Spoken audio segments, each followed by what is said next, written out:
Halo, saya Dr. Yap Mustopo Bahtiar dari Rumah Sakit Umum Kabupaten Tangerang.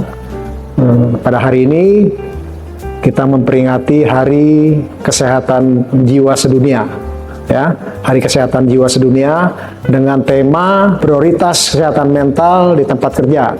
Ya, nah ini sangat penting ya, karena kita melihat bahwa akhir-akhir ini banyak terjadi pemutusan hubungan kerja, ya, dan banyak karyawan yang mengalami beban kerja yang cukup berat, ya, dengan berbagai macam masalahnya, ya.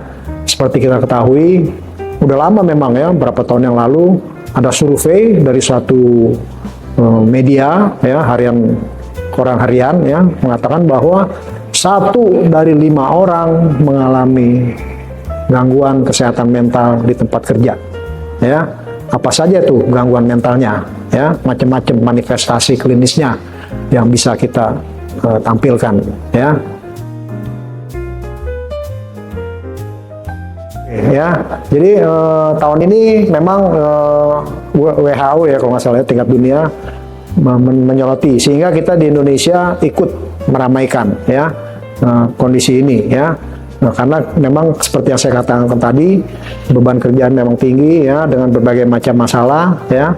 Untuk itu kita prioritaskan, ya, supaya para pekerja baik semua dapat mengatasinya dengan baik, ya, mengelolanya dengan baik.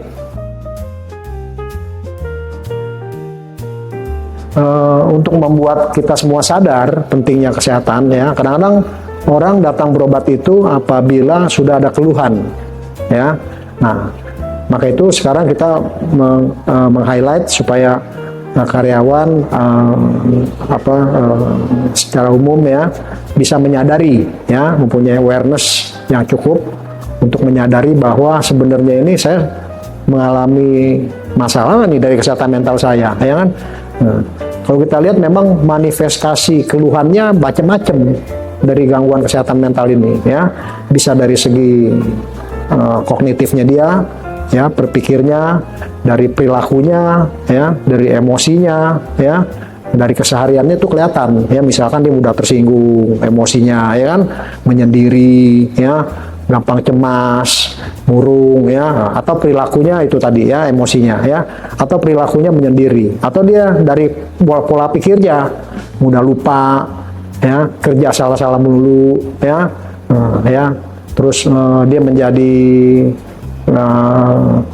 keluhannya secara fisik juga bisa, ya, jadi mual, ya, mudah sakit kepala, berkeringat, ya, gampang berkeringat, ya, macam-macam, tidurnya terganggu, ya, cemas dan rasa sedih, ya.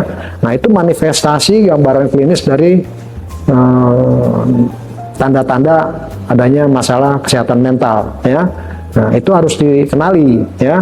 Jadi para karyawan harus punya kemampuan, ya, untuk mengenali itu semua, ya, sehingga nanti dia bisa mendatangi kliniknya atau tempat terdekat untuk dia konsultasikan, ya, gitu.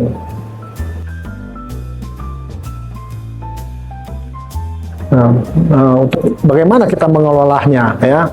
Nah, jadi pertama kita harus mengenali dulu.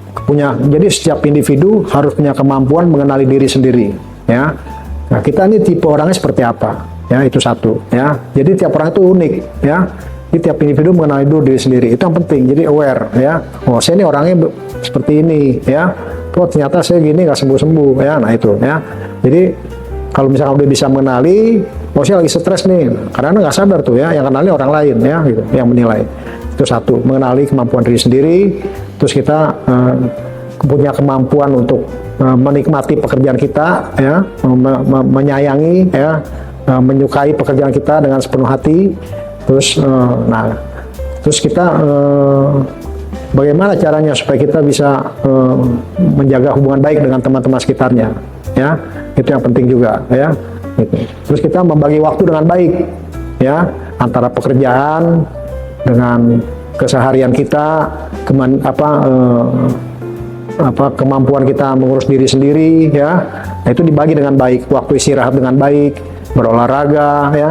Terus kita fleksibilitas kita juga dijaga, kemampuan adaptasi itu harus tetap dipertahankan, ya, sehingga kita tetap optimal dalam bekerja, ya, istirahat cukup, ya, olahraga, pola makan yang baik, sehingga kita tetap bisa tetap menjaga kesehatan mental kita dengan optimal, ya, demikian. Jadi apabila ada karyawan yang mengalami gangguan masalah kesehatan mental yang seperti saya tadi sebutkan gejala-gejalanya, ya, dari segi kognitif, perilaku, emosi, ya, dan lain-lain, ya, itu bisa segera konsultasikan dirinya, ya, ke dokter yang ahli di bidangnya, ya, dokter spesialis kedokteran jiwa, ya, bisa ke Rumah Sakit Umum Kabupaten Tangerang, ya, tempat saya praktek. Demikian, ya, nanti kita deteksi, kita nilai apakah karyawan ini memang perlu diberikan pengobatan, ya. Jadi terapinya itu bukan hanya obat saja, ya, kita memberikan psikoterapi namanya, ya, psikoterapi, ya, bagaimana dia memanage. Pertama kita nilai dulu, ya, seperti saya bilang tadi kan, jadi individu harus mampu mengenali dulu, ya, kita nilai dulu, baru setelah itu kita memberikan terapi, ya, psikoterapi. Karena setiap individu itu beda, ya, unik. Jadi kita nggak bisa menggeneralisir, misalnya dikumpulin 100 orang, terus diberikan terapi, ya.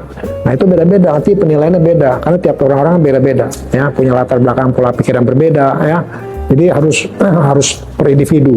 Kita lihat case by case untuk menangani kasus ini.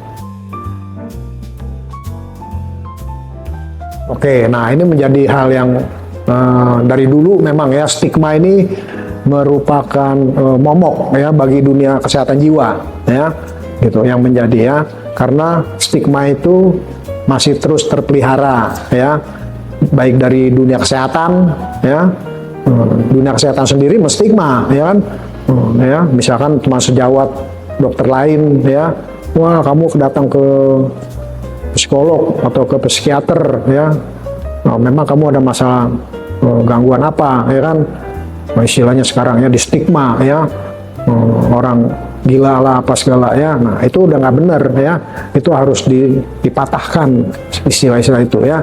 Jadi sekarang tuh banyak tuh masyarakat sudah banyak yang sadar, ya, yang sudah harus terus dipublikasikan, ya, kita harus terus mempublikasikan bahwa berobat ke psikiater, ya, atau ke dokter atau ke ahli kesehatan jiwa itu merupakan suatu keperluan, ya, suatu kebutuhan, ya, supaya kita tetap bisa menjaga stamina mental kita, ya.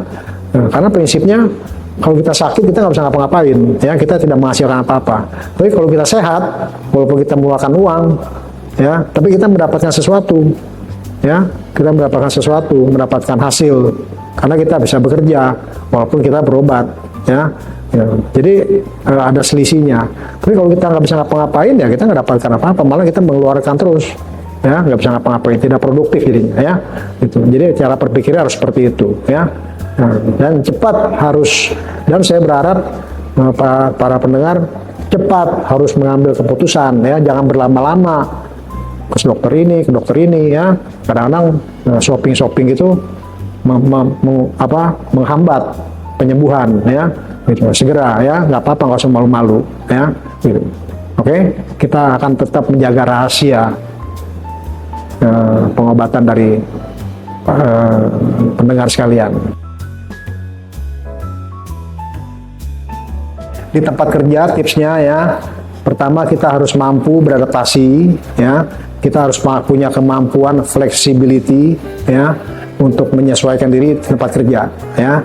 Nah, dan di tempat kerja kita sebaiknya bekerja sesuai dengan kapasitas kita, ya, jangan berlebihan, jangan juga kekurangan, ya, karena kekurangan pun kita bisa stres juga, ya, ngapa-ngapain yang nganggur nih, ya kan, nah, stres juga, ya kan, terlalu ringan, ya kan, nah, cuma terlalu berat juga overload, ya, kita jadi kurang istirahat, ya, jadi bebannya tinggi, ya, harus disesuaikan, ya, kita harus mampu menyesuaikan, beradaptasi dengan lingkungan, ya, jadi apa yang bisa kita terima, ya, yang nggak bisa kita terima, ya yang nggak bisa kita ubah, ya, yang kita bisa ubah kita ubah, ya, kita terima.